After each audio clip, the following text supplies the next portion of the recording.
the station covering all of the DMV. This is DC News Now. Tonight on DC News Now at 10, two people shot at a Maryland apartment complex. One victim racing to the nearby high school for help. And tonight, tenants tell us the violence has gotten out of hand. Plus, parents, teachers, and politicians sound off over proposed changes to the way history is taught in Virginia's schools. We're live as the second day of tense public hearings wrap up. Also, our top story at this hour, wind whipping across the DMV, bringing down trees and knocking out power. So how long will this wild weather last? We've got live team coverage with what you need to know. And good evening, and thanks for joining us for DC News Now at 10 on DCW50. I'm Mark Hall, filling in for Chris Flanagan. And I'm Tasmeen Mahfouz. Our top story tonight, a cold and windy evening in the DMV. And tonight, we've got live team coverage for you and your family. Our Meryl Carbone is standing by with current conditions along the Georgetown waterfront.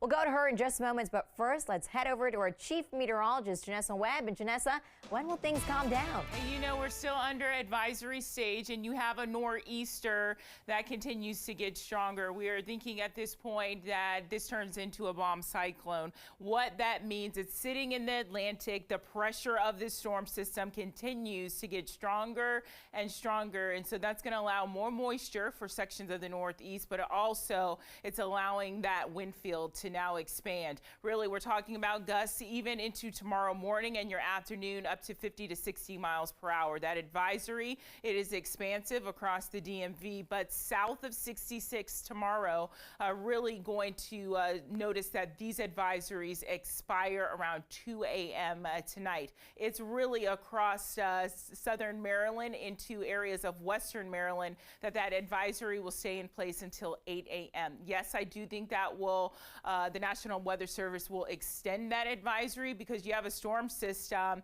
that has pushed on shore just a little bit, but now it wants to go back into the Atlantic, and the Atlantic is actually giving it really this wind expansion that's now in Nova Scotia and streams into the Ohio Valley. So we're going to continue to watch the wind gusts for the next 24 hours. Right now, it is roaring out towards Kaiser and the Mountain State region.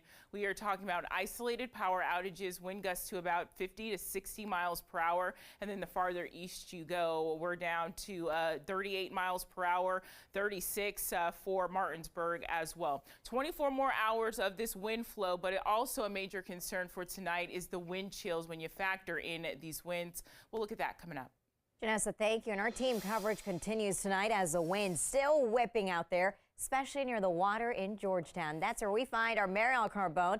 Marielle, I see that you've got the hat on. Have things died down since you've been out there? It's been an hour since we last talked to you. You know, there are moments when it doesn't feel too bad, but then a gust will come through and that wind, it really bites. So yes, I have to have the hat on to stay warm out here. Now, we've been watching, like I said, when those gusts come through, you'll see signs like these ones over the roadway here just swinging with that wind. The tree branches start blowing. And we know this wind, it has taken down some power lines, done some damage across the DMV, but those out and about today that I spoke to tell me they've just been toughing it out outside today. In Springfield, Virginia, the cleanup is on.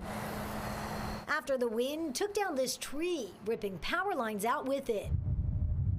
And at the airport, gusts made for a bumpy landing for planes at Reagan National. Definitely is a wind tunnel for sure, a huge wind tunnel. Yeah. So it has been a little bone chilling. At the tidal basin, Christina DeLugove and her son Lucas stopped to see what they could of the cherry blossom trees. Yeah, it's windy, but it's sunny. On a trip to escape the nor'easter up north, the two say they're just happy to be out of the snow. And I saw on the weather that there's a wind advisory today, a severe one, so I can see why. Thankfully the sun is out, because if it wasn't, it'd be a lot worse. Around D.C., flags whipped in the wind, signs shook, and drivers drifted. My door, when I opened it, it like flew open because of the wind earlier, and like when I was driving, I felt like my car, like when you feel the wind kind of like pushing you a little bit. Nita Marconda spent the day around town with friends, and while they say it wasn't a great day for photos, but every time you try to take a picture, it's all blurry. The group is making the best of it. It'd be a good hot chocolate day for sure. If you were out here with like a hot chocolate or like a hot coffee, you'd be absolutely chilling, literally. No. It's a good day for memories, I guess.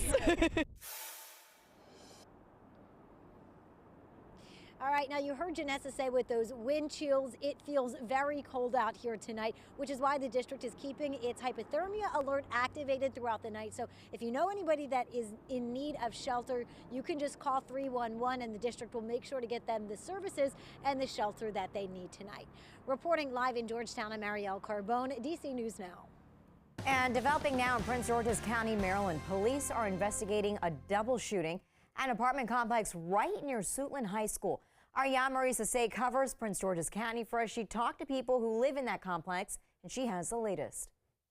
Yes, several people who live here at Sussex Square Apartments say they were concerned when they saw so many police officers in front of their apartment building. And they were also frustrated because they've been having to wait hours for police to clear the scene. And that's all because someone decided to pull a trigger.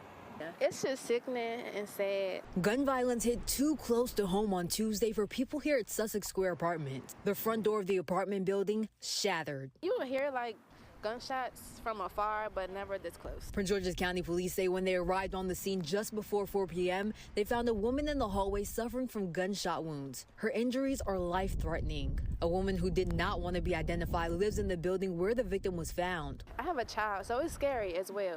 Like, it could have been any one of us if I would have came home earlier. Police say a man was also shot. He ran to Suitland High School that was directly behind the complex to get help. He's expected to survive. Neighbors were frustrated when they came home to this. I was actually pissed off. I've been at work all day, driving 9 hours. I'm just ready to come home, and I can't even get in the building.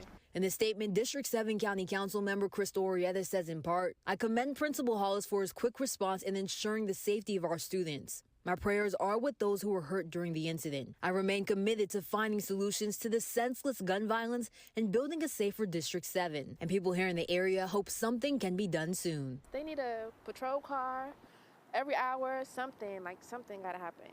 This gotta change. Now, this is an ongoing investigation, so if you have any information regarding this incident, you are encouraged to call police. For now, reporting in Prince George's County, Maryland, I'm Yamari Sase, DC News Now. Yamari, thank you. And tragic news in Virginia tonight. We're learning 2 sisters were killed in a crash in Spotsylvania County. Happened Saturday night on River Road in Fredericksburg. Our affiliate reports the car they were in lost control and crashed into an embankment and caught fire. According to the school district, the girls attended River Bend High School. Dawn Donnelly was a junior and Alexis Scott was a senior. The driver, also a student, survived but is listed in critical condition. The school district will have extra counselors available when students return from break.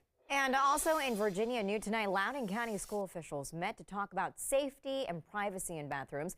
They say that students and teachers should expect some positive changes to bathrooms over the next 5 years. And the county performed a study on the issues. Now, they hope to increase staff access to staff-only bathrooms. They also hope to increase the size of the restrooms. And they also are planning to increase the safety of single-user restrooms for students. Now, the county also hopes to install technology that will reduce vaping and smoking in the restrooms. And they are pushing for heat maps that would show people in the bathroom and any potential emergencies. There's no timetable, though, for when these restrooms will be completed. Developing tonight, one after another, parents, teachers, and politicians have slammed the new draft of Virginia's history standards. Yeah, it happened at a public hearing held by the Department of Education. The controversial proposal heard lots of criticism. And Northern Virginia reporter Max Marcella joins us live from George Washington's Mount Vernon, where the public was held tonight, the public meeting. And Max, it was one attack after another from people who spoke out. It was. It's actually still going on now, though we expect it could end, the public hearing that is, in the next 10 to 15 minutes. A lot of critics, a few supporters, and a lot of talk over a document that will tell Virginia's students how they'll be taught about history. It was so crowded here inside the library at Mount Vernon, there was an overflow room, and they had to shorten the time everyone could speak from 3 to 2 minutes. Critics who did speak explained why they thought the 68-page proposal is severely flawed. Some educators argued it promotes too much memorization and the material can be too much, especially for elementary students. Others said it whitewashed history and omitted too much. That included people who said they believe the standards need to have more African American, Asian American, and LGBTQ+ history. These revisions only include gay rights twice, only as early as the 11th grade, where I would have been dead if I had not learned about them sooner. What you all are doing is the sin of omission. You're leaving out so much that you're handicapping the students that are coming up in the Virginia school system. There were several supporters, and though they were outnumbered, some said the newest draft promotes the history of a country students should be proud of. They reform the earlier standards and not only provide the next generation of Virginians a first-class education, but also remove political indoctrination and revisionist history from classrooms. Now tonight we heard from a lot of elected officials who came out here to mostly express their discontent with the draft proposal. Those included the school board chair in Fairfax County, as well as a school board member in Alexandria, a state senator, and a state delegate. Reporting live from Mount Vernon, Max Marcella, DC News Now.